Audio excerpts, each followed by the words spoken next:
بسم اللہ الرحمن الرحیم ایاک نعبد و ایاک نستعین۔ میرے پاکستانیوں، آج میں نے آپ سے 3-4 باتیں کرنی ہیں، لیکن میں سب سے پہلے جو اپنی بات کا آغاز کرنا چاہتا ہوں وہ میں نے جس چیز کے اوپر فیصلہ کیا ہے کہ نیب چیئرمین کے اوپر میں 15 ارب روپے کا آج ہرجانہ اس کے اوپر ڈال رہا ہوں اپنے وکیل کے ذریعے۔ میں نے اس کو لیگل نوٹس بھجوایا اور میں آپ کو صرف موٹی موٹی بات بتانا چاہتا ہوں کہ میں نے یہ کیوں کیا ہے۔ اس آدمی نے سب کچھ بدنیتی پہ کیا۔ اس نے میرے فنڈامنٹل رائٹس، میرے جو بنیادی حقوق جو میرا آئین دیتا ہے، اس کی خلاف ورزی کی۔ اس نے نیب کے قانون توڑے مجھے پکڑنے میں، اور اس صرف ہرجانہ نہیں کر رہا، میں اس کو کمپلینٹ کروں گا سپریم جوڈیشل کاؤنسل میں اس کا۔ میں صرف آپ کو موٹی موٹی چیزیں بتاتا ہوں کہ اس نے کیا کیا ہے۔ 28 اپریل کو، ذرا اب یہ غور سے سننا ہے، 28 اپریل کو فیصلہ ہوتا ہے کہ میرے اوپر یہ جو انکوائری کر رہے تھے اس کو انویسٹیگیشن میں تبدیل کرنا ہے۔ آپ سب کے لیے سمجھنا یہ ہے کہ جب انکوائری سے انویسٹیگیشن میں تبدیل ہوتی ہے تو پہلے میرے سے پوچھا جاتا ہے کہ مجھے انکوائری رپورٹ دکھائی جاتی ہے کہ میرے خلاف کمپلینٹ ہے کیا اور یہ کیوں تبدیل کیا جا رہا ہے انویسٹیگیشن کے اوپر۔ مجھے کوئی اس کا علم نہیں ہوتا، بلکہ 30 اپریل کو اس کے 2 دن بعد اخبار میں رپورٹ آتی ہے، کسی اخبار میں لکھا ہوتا ہے کہ جی انکوائری انویسٹیگیشن سے گئی۔ میرے وکیل نے فوری طور پہ اسلام آباد ہائی کورٹ کہا کہ جی کیا، ہمیں تو پتہ ہی نہیں ہے اس کا۔ لیکن ذرا آپ دیکھتے رہیں کہ 28 سے جب مجھے پتہ ہی نہیں ہے کہ انکوائری کیا ہے، میرے پاس رپورٹ ہی نہیں ہے۔ انکوائری کی رپورٹ میرے پاس پہلی دفعہ آتی ہے جب یہ مجھے جیل میں ڈالتے ہیں۔ یہ نیب کے قانون کی خلاف ورزی ہے۔ اب بدنیتی دیکھیں کہ 28 کو وہ انویسٹیگیشن کرتے ہیں، 1 مئی کو میرا وارنٹ نکل جاتا ہے، 3 دن کے بعد میرا وارنٹ نکل جاتا ہے، اور وارنٹ بھی اس دن نکلتا ہے جس دن پبلک ہالیڈے ہوتا ہے، 1 میں پبلک ہالیڈے ہوتا ہے۔ 8 دن پتہ نہیں چلتا کہ میرا وارنٹ ہے، چھپا لیتے ہیں وارنٹ کو، اور پھر اس کو مجھے عدالت میں جب بیٹھا ہوتا ہوں، اسلام آباد کی عدالت میں جب بیٹھا ہوتا ہوں، تو تب پتہ چلتا ہے کہ میرے اوپر اٹیک ہوتا ہے رینجرز کا۔ پولیس کیوں نہیں؟ رینجرز آپ تب استعمال کرتے ہیں جب کوئی بہت بڑا مجرم ہو، جب کوئی وہ دہشت گرد ہو، یا جب اسے کوئی خطرہ ہو۔ میں تو جب اسلام آباد 9 تاریخ کی صبح کو نکلا تھا، میں نے ویڈیو ریکارڈ کی تھی کہ اگر آپ نے مجھے پکڑنا ہے تو آپ مجھے وارنٹ دکھائیں اور مجھے پکڑ لیں۔ وہ کوئی ڈرامے نہ کریں جو میرے گھر پہ باہر آ کے انہوں نے کیا۔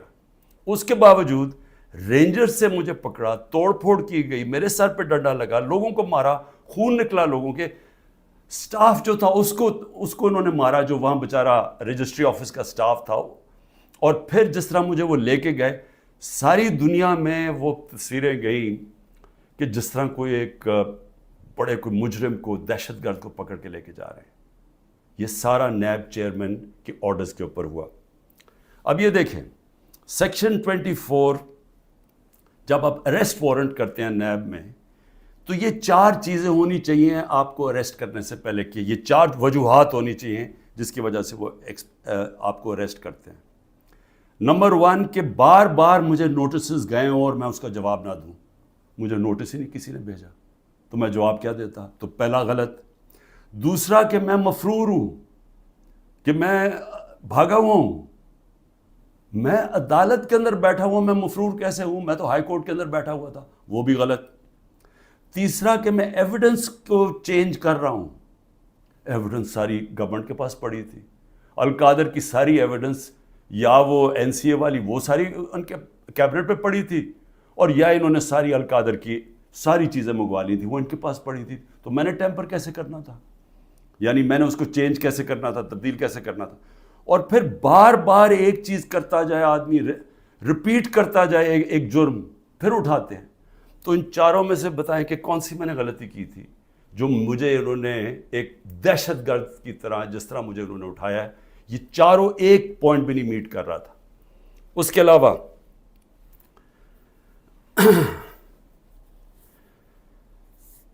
جس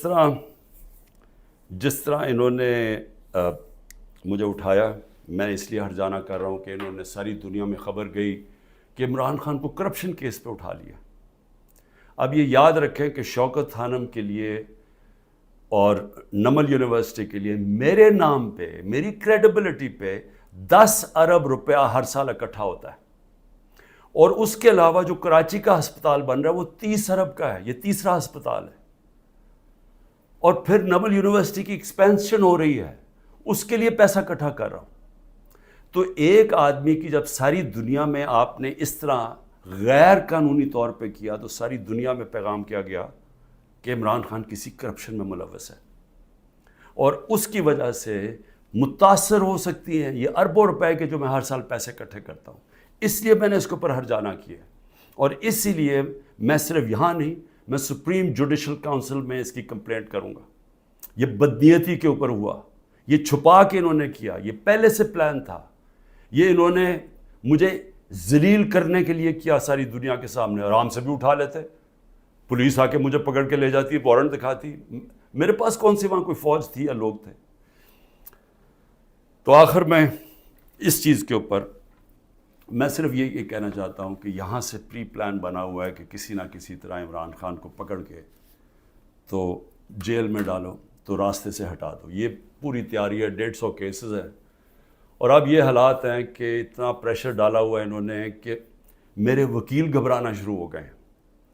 پہلے تو انہوں نے سارے کارکن پکڑ لیے ہمارے، اور میں خاص طور پہ وہ 10,000 کارکنوں کے اوپر آج بھی میں اپیل کرتا ہوں، ساری ہیومن رائٹس آرگنائزیشن کو میں اپیل کرتا ہوں کہ اتنا بڑا ظلم ہے کہ ان کو جیلوں میں بند کیا ہوا ہے، ان کو دہشت گردی کے اوپر رکھا ہوا ہے، اس کے لیے ایک شناخت پریڈ ہوتی ہے، اس کے لیے لازمی ہوتا ہے کہ آپ ان کو پروڈیوس کریں۔ وہ کہتے ہیں جی ہمارے پاس عملہ ہی نہیں ہے، وہ شناخت پریڈ ہوتی ہے، اس کے اوپر لے کے ہی نہیں آتی پولیس۔ ججز آرڈر کرتے ہیں وہ لے کے نہیں آتے، ججز کے آرڈرز وائلیٹ کرتے ہیں، اور پھر کئیوں کو اٹھایا ہوا ان کو پریزنٹ ہی نہیں کر رہے کیونکہ اوپر کیس ہی نہیں لگا رہے تاکہ ان کو عدالت بھی نہ لے جانا پڑے۔ لوگوں کو بند کیا ہوا ہے چھوٹے کمروں میں، گندے حالات ہیں اس کے اندر، کئیوں کے اوپر تشدد کیا جا رہا ہے۔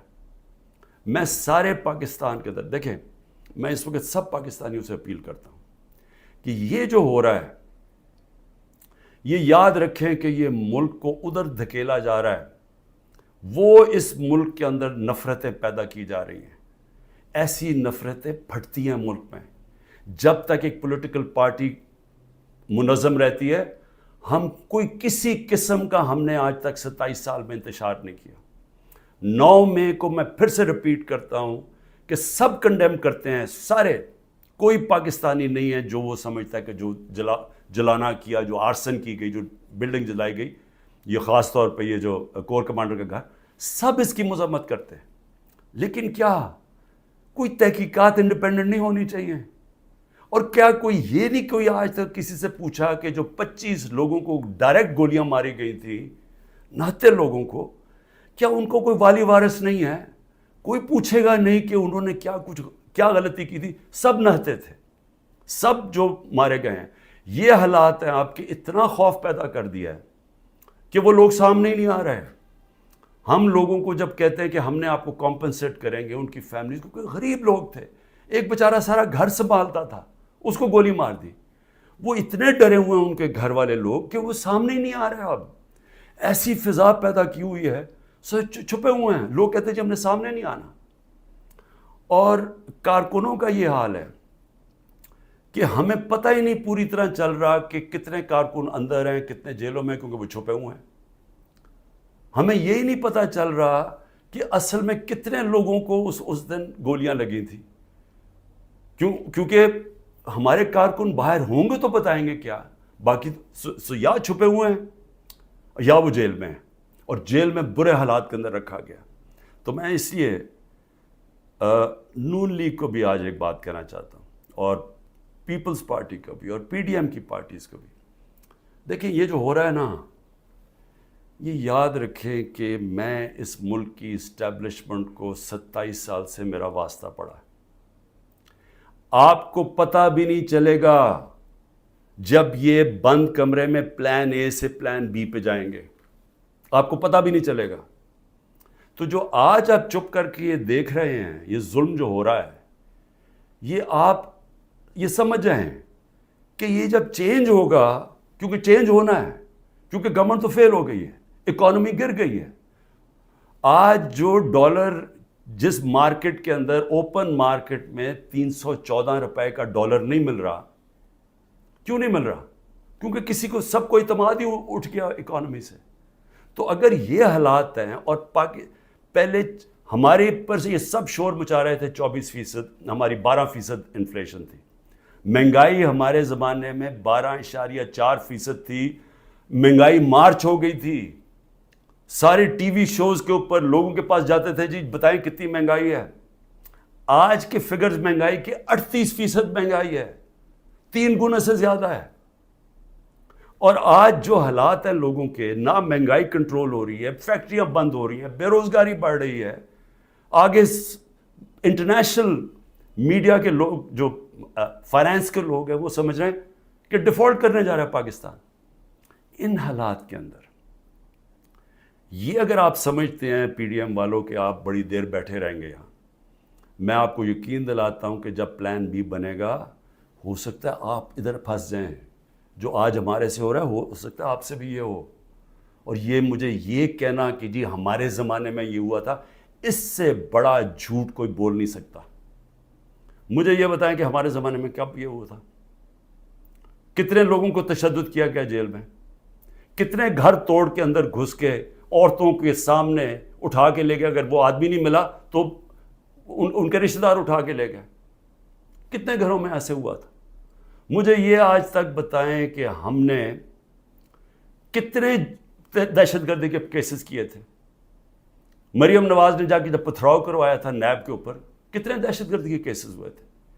کس کے اوپر اس طرح کے 150 کیسز کیے گئے جو میرے پہ 4 کیسز میرے اوپر کیے گئے ہیں, کرمنل کیسز, جب میں نظر بند تھا 4 دن وہاں نیب جیل میں.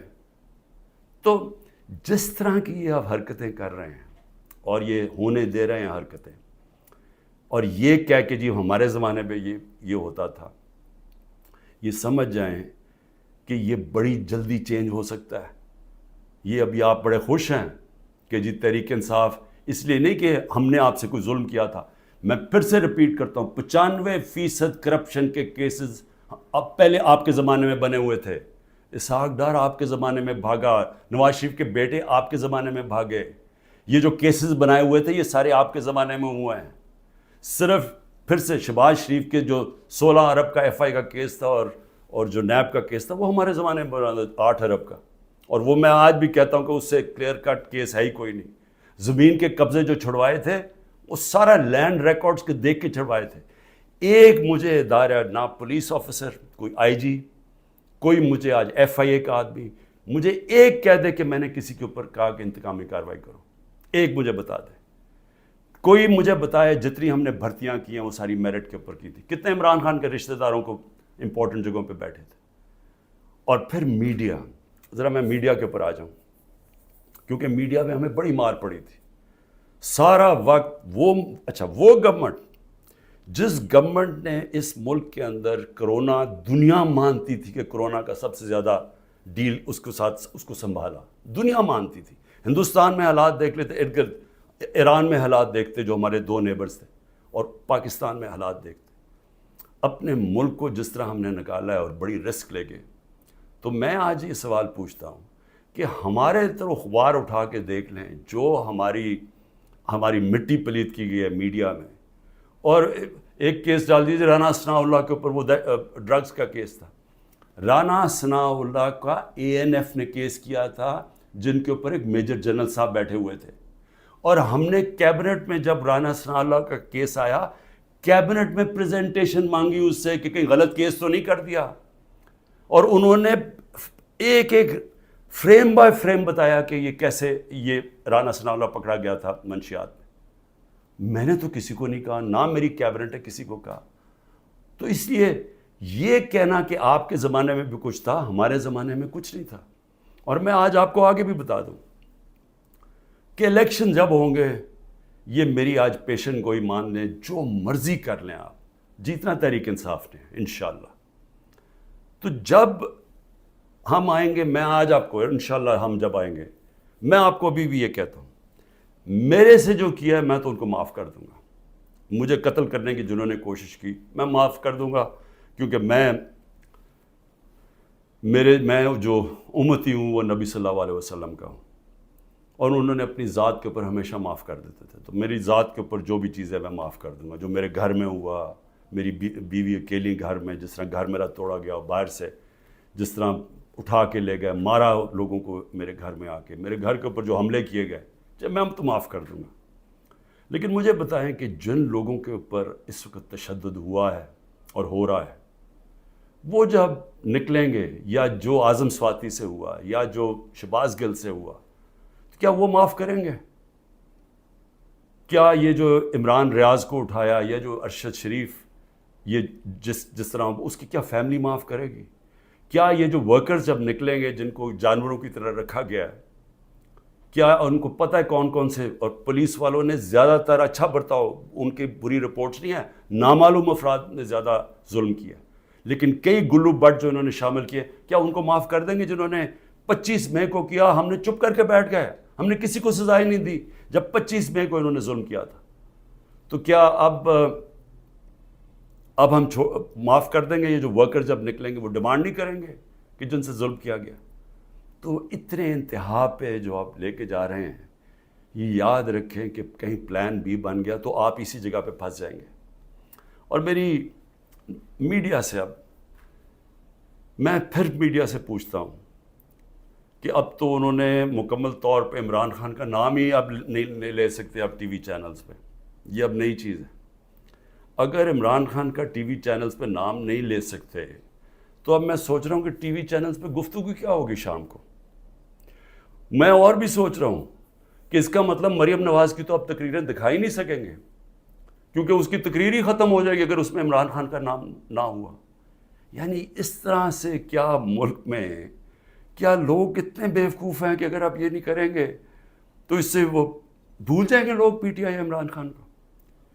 میں پھر سے آپ سے کہتا ہوں کہ یہ جو لوگوں سے کیا جا رہا ہے، ہمارے لوگوں سے جو میرے سے کیا جا رہا ہے، میں اپنا اس لیے نہیں زیادہ بات کرتا کہ ٹھیک ہے میں تو تیار ہوں ہر چیز کے لیے. پہلے تو رانا ثناء اللہ کہتا ہے کہ عمران خان کی جان کو شدید خطرہ ہے، ٹی وی پہ جا کے کہتا ہے. پھر میرا جو انچارج تھا کرنل عاصم یہاں کا سیکیورٹی کا، وہ غائب ہو جاتا ہے. جو گاڑیاں جو پروٹیکشن دینے والی جو بلٹ پروف ہیں، وہ سوائے ایک کے باقی ساری وہ 3 جو گاڑیاں تھیں وہ غائب ہو جاتی ہیں، ان کو پکڑ کے امپاؤنڈ کر لیتے ہیں. پھر ارد گرد اس وقت جو ہمارے قریب تھا اس کے پر وارنٹ نکال دیے. تو یہاں خالی پڑا ہوں، میں اکیلا بیٹھا ہوں، 2-3 ہمارے پاس لوگ رہ گئے. اور پھر آتے ہوئے اب لوگ ڈرتے ہیں، کیونکہ اگر کوئی یہاں آئے گا تو ان کو ڈر ہے کہ باہر کوئی انفارمنٹس پکڑے جائیں گے، تو وہ بھی آئسولیٹڈ ہوں، وکیل صرف آ سکتے ہیں. لیکن میرا سوال یہ ہے کہ کیا اس سے میں پیچھے ہٹ جاؤں گا؟ اور پھر جو حربے استعمال کیے گئے، مجھے بڑا افسوس ہوا کہ رات میری بھانجی کا خامد، جس کا کوئی تحریک انصاف سے تعلق نہیں ہے، اس کا جو باپ اور فیملی وہ ساری نون لیگ میں ہے، اس کو کل رات اٹھا کے لے گئے. تو ایک بہن کے گھر میں چھاپے مارے ہیں انہوں نے گھر جا کے. تو یہ جو ساری حرکتیں ہیں، کیا اس سے عمران خان پیچھے ہٹ جائے گا؟ اور پھر میں نے ایک کمیٹی بنائی جس میں پرویز خٹک اور اسد کیسر تھے. ان کو دعوت ملی جی کہ ہاں اسٹیبلشمنٹ سے کیا ہے ہمارے سے بات چیت کریں. وہ ادھر جاتے ہیں، ادھر ان کو سیف ہاؤس میں بٹھا لیتے ہیں. وہ ابھی بھی جب تک مجھے خبر آ رہی ہے ابھی وہ سیف ہاؤس میں بیٹھے ہوئے ہیں. انہیں کہہ رہے ہیں کہ تب آپ کو ہم چھوڑیں گے جب آپ یہ کہیں گے کہ ہم تحریک انصاف سے ہم اس کو چھوڑیں، تحریک انصاف اور عمران خان کو. تو اصل میں یہ جب آپ یہ حرکت یہ جو کر رہے ہیں، کیا آپ کو سمجھ ہے کہ آپ لوگوں سے کیا پوچھ رہے ہیں جب آپ کہتے ہیں کہ آپ تحریک انصاف سے علیحدہ ہو رہے ہیں؟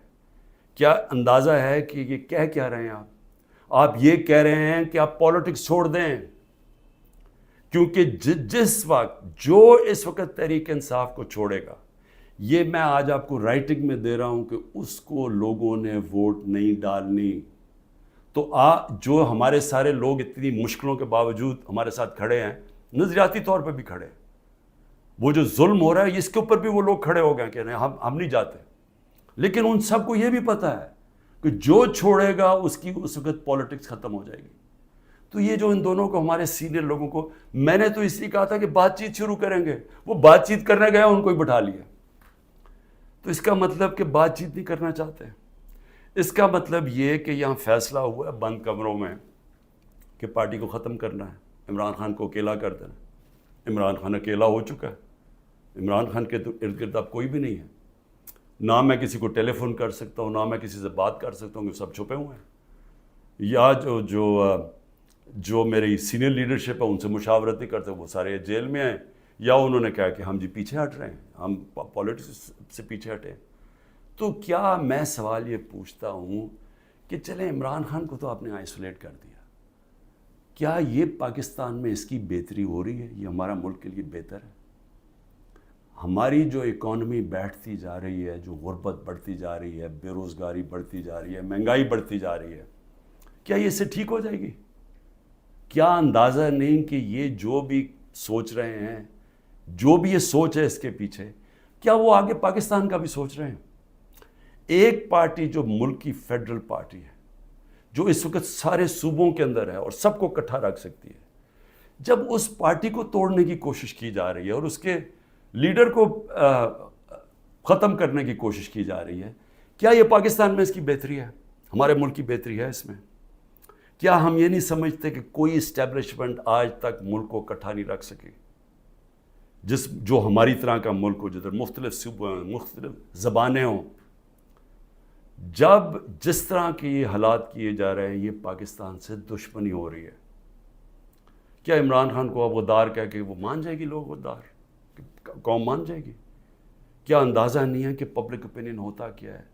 میں گراؤنڈ پہ، میں نے 27 سال گراؤنڈ سے پارٹی بنائی ہے، میں نے کبھی کسی کو ڈیڈی کہہ کے کسی کی ڈکٹیٹر کی کیبنٹ میں نہیں بیٹھا 8 سال پہلے اور پھر پالیٹکس میں آیا، یا میں کسی کی چھت کے اوپر سریے لگاتے لگاتے میں چیف منسٹر نہیں بنا، میں نے زیرو سے پارٹی شروع کر کے یہاں پہنچا۔ میں پبلک اوپینین کو جانتا ہوں، جس نے پبلک اوپینین کے اوپر آیا پاور میں، وہ جانتا ہے، وہ سمجھتا ہے۔ میں اس لیے آپ کو کہہ رہا ہوں کہ یہ جو آپ کر رہے ہیں، اس سے پارٹی کمزور نہیں، پارٹی طاقتور ہو رہی ہے، کیونکہ پبلک جڑتی جا رہی ہے اس کے ساتھ، اور لیکن کمزور پاکستان ہو رہا ہے، ہمارے ملک کو کمزور کیا جا رہا ہے۔ ہماری معیشت جب کمزور ہوتی ہے تو سارا ملک کمزور ہو جاتا ہے، اور سب سے بڑی بات کہ پالیٹکس کو فریگمنٹ کیا جا رہا ہے۔ جو پلان مجھے نظر آ رہا ہے وہ یہ ہے کہ ہر پارٹی کو چھوٹی چھوٹی ان کے ووٹیں دے دیں، اور پھر وہ ساروں کو اکٹھا کر کے جب آپ بٹھائیں گے تو سمجھیں گے کہ وہ کمزور قسم کی حکومت ہوگی جو کنٹرول ہو سکتی ہے پیچھے سے۔ تو یہ تو ملک کی تباہی ہے، ملک کی اس وقت ریکوائرمنٹ ہے، جو معاشی تباہی مچ چکی ہے ملک میں، جو ملک جدھر جا کے کھڑا ہو گیا ہے۔ آپ کو تو وہ ایک گورنمنٹ چاہیے جس کو پبلک، جس کے پیچھے کھڑے ہو، پبلک کا مینڈیٹ ہو جس کے پیچھے، جو کہ پھر ملک کو اکٹھا بھی کر سکے اور مشکل فیصلے کر سکے۔ اور مشکل فیصلے کیا ہوتے ہیں؟ ملک کو ری اسٹرکچر کر سکے، گورننس سسٹم ٹھیک کر سکے، رول آف لا لے کے آئے پاکستان میں، وہ انویسٹمنٹ کی انوائرمنٹ بنائے تاکہ انویسٹمنٹ تو آنی شروع ہو، اور تو چھوڑے بیرون ملک پاکستانی سب سے بڑا اثاثہ ہے۔ جس وقت ہم نے ملک میں قانون کی حکمرانی کی، ان کی انویسٹمنٹ آ جائے گی، لیکن یہ تو اس کو دوسری طرف جا رہے ہیں، اس پہ تو پاکستان میں امید ہی ختم کرتے جا رہے ہیں۔